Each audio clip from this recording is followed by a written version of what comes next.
Tout d'abord, le patrimoine du syndicat. C'est un syndicat qui regroupe 12 communes en rive gauche et en rive droite de la Seine et qui transporte, donc la fonction première du syndicat est de collecter des eaux usées et des eaux pluviales et de transporter ces effluents issus des réseaux communaux, de les transporter vers la station d'épuration des Grésillons. Et ensuite, c'est au niveau de cette station d'épuration qui est gérée par un autre syndicat, le syndicat nommé SIAP, syndicat de l'agglomération parisienne, lui assure le traitement. Donc voilà, la fonction première du syndicat, c'est vraiment le transport des effluents. Le patrimoine réseau du syndicat comporte à peu près 89 km de canalisations qui sont en majorité des canalisations unitaires, c'est-à-dire qu'on mélange à la fois des eaux pluviales, des eaux de pluie et des eaux usées qui viennent des effluents domestiques principalement. Aujourd'hui, on a à peu près un volume de plus de 5 millions d'eaux usées collectées annuellement. Ça, c'est des chiffres qui sont issus du volume assujetti, donc qui correspondent au volume d'eau potable en fait délivré sur les 12 communes du syndicat.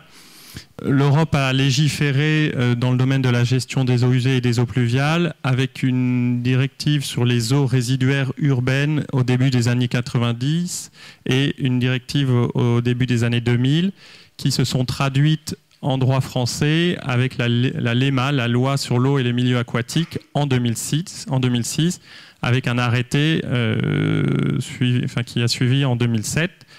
Pour essayer de résumer les grands enjeux en ce qui concerne le syndicat, un bref rappel sur les constats menés lors de l'étude de temps de pluie en 2005. Donc on identifiait effectivement des rejets polluants chroniques, donc une pollution vers le milieu naturel. On observait également une saturation des réseaux et des postes de refoulement par temps sec. Donc ça, on a souvent des problèmes par temps de pluie, mais là, il y avait également une saturation par temps sec. Donc ça, c'était lié notamment à ces phénomènes d'eau claire parasite, avec un volume important de 3700 m3 jour, qui sont des eaux qui pénètrent dans les réseaux et qu'il faut essayer de faire diminuer. C'est important. On a également des phénomènes de mise en charge des réseaux eaux usées par temps de pluie. Lorsqu'il y a une pluie, certains réseaux qui sont censés ne sont dimensionnés que pour collecter des eaux usées liées à une activité domestique vont être surchargés. Et donc on va avoir des phénomènes de déversement dès la première petite pluie qui survient. Enfin, cette étude mettait en évidence un peu plus d'1 million de mètres cubes déversés chaque année, avec une proportion plus importante sur la rive gauche de la Seine. Ça s'explique, et en tout cas les travaux qui vont être qui sont entrepris aujourd'hui avec la mise en place du BSR permettront de résoudre en partie ces déversements. Et enfin, on observe également des problèmes de fonctionnement par temps de crue, puisque on a des déversoirs d'orage qui se déversent dans la Seine. Si la Seine est en crue, on ne peut plus avoir de déversement, et c'est même le phénomène inverse qui survient, c'est la Seine qui pénètre dans les réseaux. Donc la prise en compte du temps de crue est intégrée avec la construction du BSR.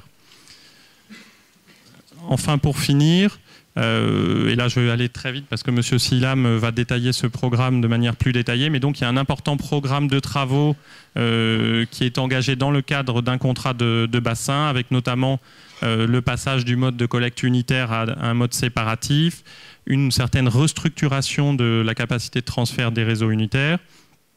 Et un point très important, c'est qu'il est primordial pour le SIAR d'avoir une certaine cohérence et d'essayer d'assurer également une cohérence et une coordination des différentes actions communales qui sont entreprises, puisque le SIAR est vraiment intermédiaire entre les collectes qui se font au niveau des communes et le traitement. Et c'est important que les différentes actions qui sont entreprises au niveau de chaque commune soient cohérentes, notamment en ce qui concerne la lutte contre les eaux claires, la gestion des eaux pluviales, et également d'être en concertation forte avec ces communes par rapport à d'éventuels projets de développement.